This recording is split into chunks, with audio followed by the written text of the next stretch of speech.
It's one thing to say that gender is performed, and that's a little different from saying gender is performative. When we say gender is performed, we usually mean that we've taken on a role, we're acting in some way, and that our acting or our role playing is crucial to the gender that we are and the gender that we present to the world. To say that gender is performative is a little different, because for something to be performative means that it produces a series of effects. We act and walk and speak and talk in ways that consolidate an impression of being a man or being a woman.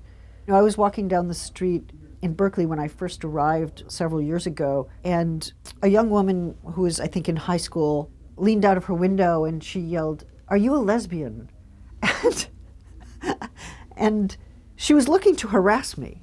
Or maybe she was just freaked out, or she thought I looked like I probably was one and wanted to know. But instead I just turned around and I said, "Yes, I am." And that really shocked her.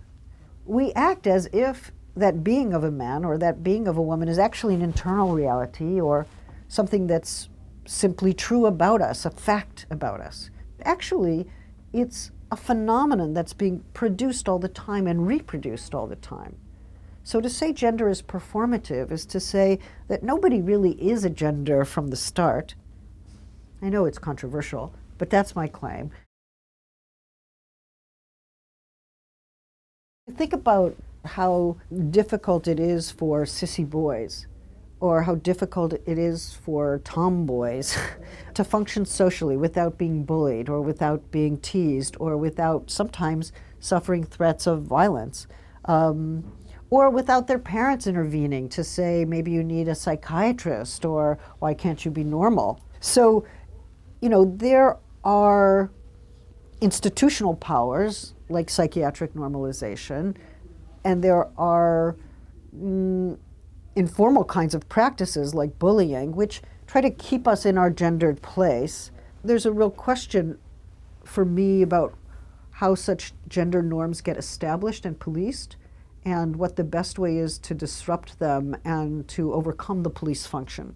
It's my view that gender is culturally formed, but it's also a domain of agency or freedom. It's most important to resist the violence that is imposed by ideal gender norms, especially against those who are gender different, who are non-conforming in their gender presentation.